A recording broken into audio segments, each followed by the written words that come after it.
Welcome back, guys, to Fog Entertainment, and today we start a brand new adventure and a brand new journey with a new television show by the name of Snowfall. Welcome back!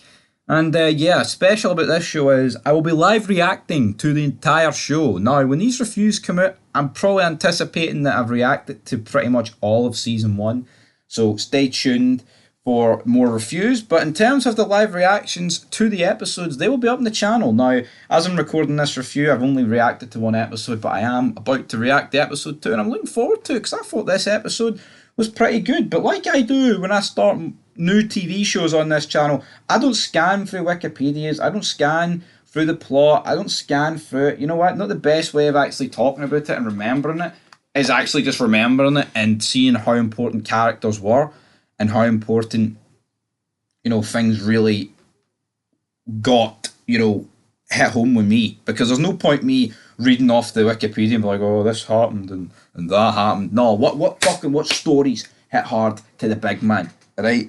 And then we'll be like, aye, that's no bad, big man, that's no bad. But anyway, it's the pilot, it's season 1, episode 1, the first of 60 episodes. So sit back and relax. Now, of course, with Snowfall, we do basically have 3 stories.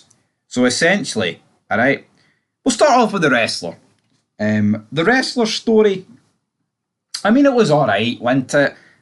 So we do begin, they're in a wrestling ring, sort of, he loses, but obviously wrestling's no real, and like they do hint at this, but here it was 1983, so people might have thought that wrestling was very real. Who really knows? But anyway, we know it's all fake and that good stuff. Shout out to Fog Wrestling. Make sure you go over there if you want to subscribe to a wrestling channel, big man. How great would that be? It would be absolutely fantastic you did that. But he's obviously, it looks like he's getting in with the sister of this guy that he basically works for.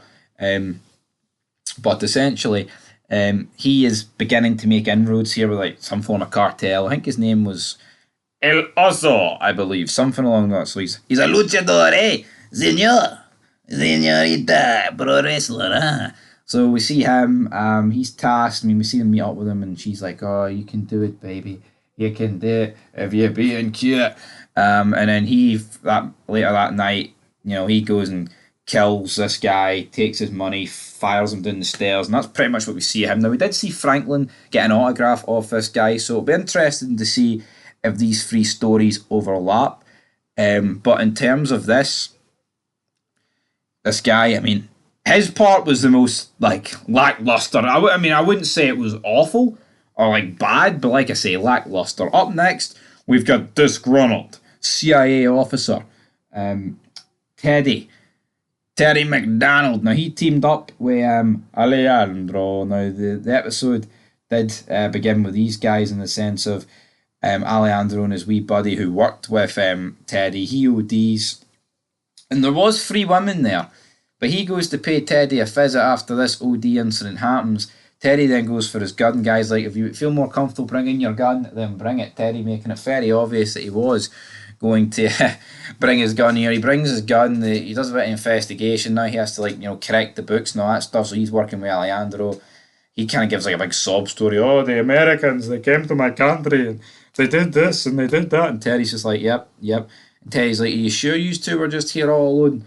And the guy's like, aye. So Teddy does a wee bit of investigating. He goes downstairs. He finds a strand of hair and a bit of blood. And I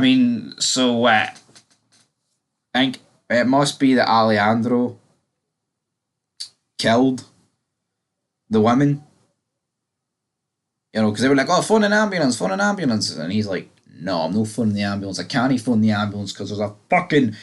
It was not a hot tub, but it was this secret door that had all these bricks of coke. So obviously he can't phone the ambulance in case they do an investigation and the police open that.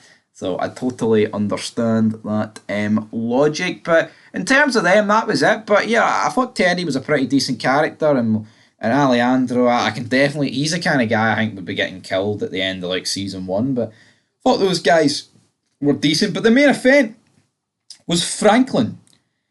Franklin Saint. We're introduced to a few members of his family, his uncle, his auntie, his friends that he hangs out with, but he went to white school or whatever the fuck they labelled it. So he's a wee bit up to date in the business world. But we see him basically heading over with his pal to this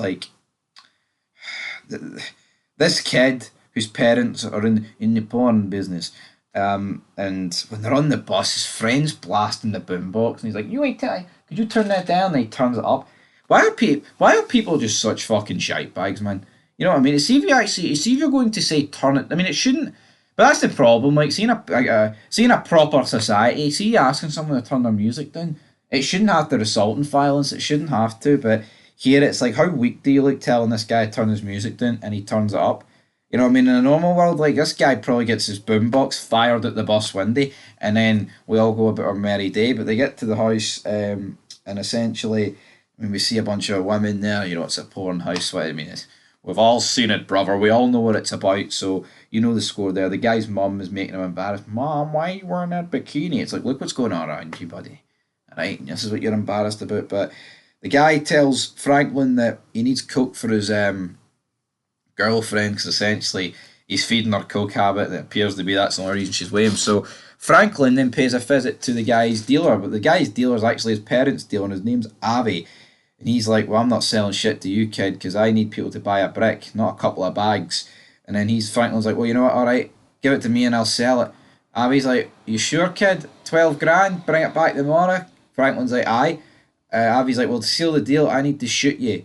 And you put this bulletproof vest on." He's like, "You know, the closer you stand, the more it will hurt, but the further you go away, the more chance I've got of hitting you somewhere vital." And then he just shoots a bottle. He doesn't actually shoot Franklin, but "You got balls, kid, I'll give you that." Essentially what happens then, Franklin takes the brick. We see him, he's got his 7-Eleven job, and his pals are dancing in the shop. Who cares? Bit of racism going on, because they're putting on the Chinese voice, which, again, 1983, putting on the guy's Chinese voice. I mean, all it is mimicking someone's accent. You know what I mean? That's what it is. So, like, if someone mimics my accent, am I going to claim racism? You know, and like vice versa. It's a woke world we fucking live in, folks. You know what I mean? Anyway, is what it is. And also, that is woke, because see, back in 1983, no one's saying that's racist. And that's where you can see that this show has like its modern tendencies, because it came out like what, 2016, 17, around that time. But yeah, Franklin, with the help of his auntie, manages to like sell off this brick of coke for 16 grand. He manages to talk himself out of him and his auntie getting killed by like this woman whose auntie's fell out with. He's like, "I'll bring you every day, and you know you can make the profit." And they eventually agree to that deal. His auntie's like talking about, "You shouldn't do this anymore, though," and he's like, "I need to." Then his dad's walking down the street as a drunk. He's like, "You want to speak to him?" "No," and tears are rolling down his face. So I mean, that was pretty much the first episode. I thought it was pretty good. You know, the three storylines relatively delivered. Obviously Franklin's was the more important one. He is the main character, but my only problem with it is, it's like the way he was handling business with Avi, and like the business, the woman at the end, like the bar. He almost came across as like seasoned, and this is literally the first time he's dipped his toes into this sort of business. That's my only problem with it. I know they'll use the excuse of, "Oh, but he went to school, he knows how to do business, he works in the 7-Eleven and he takes deliveries round the back door." You know, it's a different kettle of fish. Anyway, folks, I will give this episode of Snowfall. What will I give? I'll give it a 7 out of 10. Like, I think if a pilot does everything right, it should, like, the average rating is like a 7. It's very rare that a pilot, for me, you know, blows your fucking balls off and gives you a 10 out of 10. I remember I watched Justified about 5 years ago during COVID, and I just didn't watch another episode because the pilot did not. Like, I'm sorry, see if the pilot does nothing for, even like Breaking Bad, right? People say it's slow, but there was parts of the pilot that were great, you know, like the intro.